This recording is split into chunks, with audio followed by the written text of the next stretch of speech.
Hello दोस्तों, आप लोगों का हमारे YouTube channel study with Bihar वाला में स्वागत है। तो दोस्तों, आज हम देखने वाले हैं हिंदी व्याकरण से करण कारक और अपादान कारक में क्या अंतर होता है।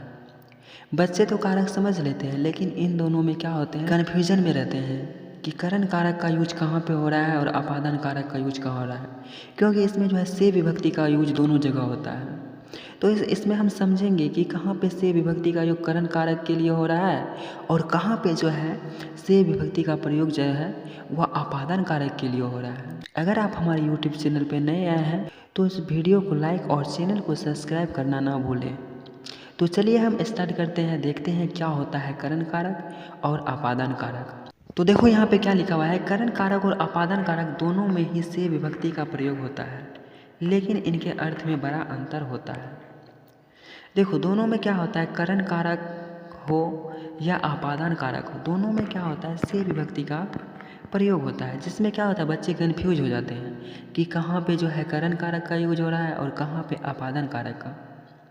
तो चलिए हम इसको समझते हैं अच्छा से कि कहाँ पे करण कारक के लिए यूज हो रहा है और कहाँ पे अपादान कारक के लिए। तो हम देखते हैं सबसे पहले करण कारक क्या होता है, ठीक, और इसमें जो है कैसे यूज होता है।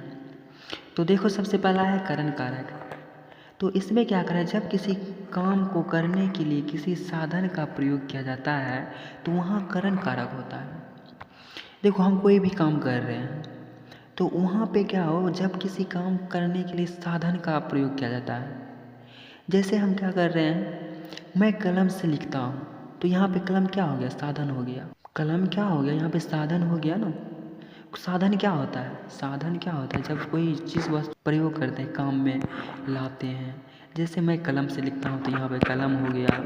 मैं ट्रैक्टर से खेत जोत रहा हूँ तो यहाँ ट्रैक्टर क्या हो गया, ट्रैक्टर एक साधन हो गया।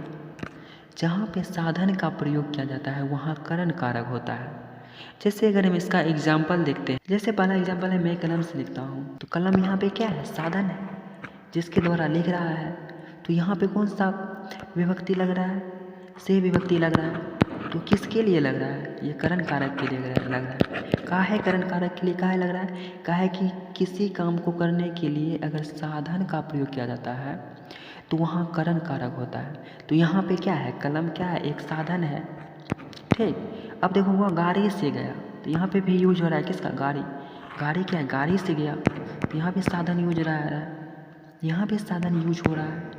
तो इसीलिए ये क्या हो जाएगा, वह गाड़ी से गया तो यहाँ पे क्या है, करण कारक है। क्या है, करण कारक है। अब देखते हैं कि अपादान कारक में क्या होता है। तो चलिए हम देखते हैं यहाँ पे अपादान कारक। देखो अपादान कारक में क्या होता है, अपादान कारक की ओर देखें तो जब किसी वस्तु का किसी अन्य वस्तु से अलग होना बताया जाता है तो वहाँ अपादान कारक होता है। क्या होता है, जब किसी वस्तु से अलग होना बताया जाता है। एग्जाम्पल के द्वारा हम समझते हैं अच्छा से। जैसे एक नंबर फल पेड़ से गिरा तो यहाँ पे क्या हो रहा है, फल जो है पेड़ से अलग हो रहा है, फल जो है पेड़ से अलग हो रहा है।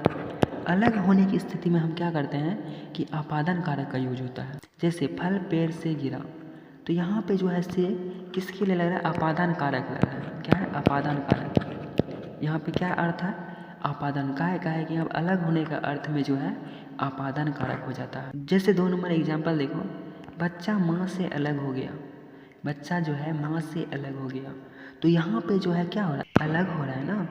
बच्चा माँ से अलग हो गया, यहाँ पे अलग होने की स्थिति हम किसका प्रयोग करते हैं, अपादान कारक। तो यहाँ पे क्या हो जाएगा, अपादान कारक। यहाँ पे किस कारक का यूज हो रहा है, अपादान कारक का। तो समझ में आ गया होगा कि अपादान कारक का यूज कहाँ पे होता है और करण कारक का यूज कहाँ होता है। तो देखो इसको हम याद कैसे रखें, याद करने का ट्रिक देखो। करण किसी काम को करने का कारण या साधन। जब किसी काम करने के लिए साधन का प्रयोग किया जाता है तो वहाँ पे क्या होता है, करण कारक। लेकिन अपादान में क्या होता है, किसी चीज़ का अलग होना।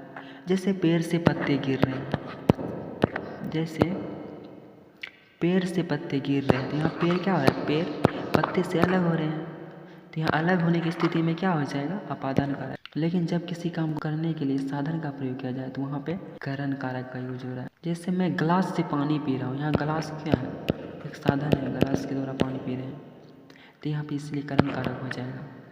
तो दोस्तों आशा करते हैं कि वीडियो समझ में आई होगी। वीडियो अगर समझ में आ गई तो वीडियो को लाइक और चैनल को सब्सक्राइब करना ना भूलें। धन्यवाद।